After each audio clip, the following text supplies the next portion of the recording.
ikaw mahimong andam. Una, imong hinusulan ang sayop nimong pagtuo, imong kaluwasan kinahanglan si Kristo gyud. Wa ila imong kaluwas, si Kristo gyud ang kaluwas.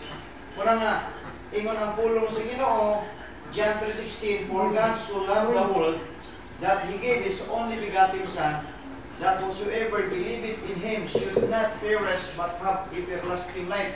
No? Ang giingon sa Bible,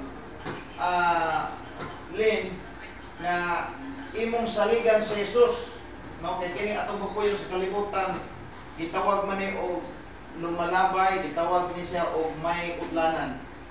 So dawata si Jesus nimo manuluwas sa ligis siya na namatay sa imong dapit, makabaton ka sa kaluwasan, no? Now karon mag-ampo ko nimo, dawaton ba nimo si Jesus? Ha? Dawaton nato si Jesus Christ nga maoy makaluwas. Okay? So dagan nga pag-ampo, ha?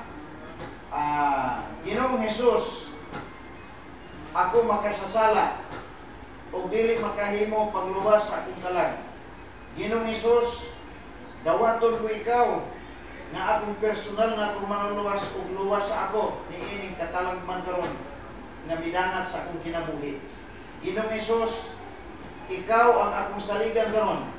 Ikaw ang akong Dios. O kanimo nagatugyan ako. Amahan ug gamhanan tag-iya sa mong kinabuhi niya kami nining kabuntagon na buol ko nimo o Dios. Alang ni ining kalag na niya sa utla na asa kahimtang o Dios nga dili tiaw ang iyang karong gibatik. 50-50 Lord. Ug ang hibaw ko Lord nga iyang kinabuhi anaa sa imong gamhanan kamot. Ito gyud ako kanimo si Linda Bete Ginoo. Ang milagro nga buhaton nimo karon.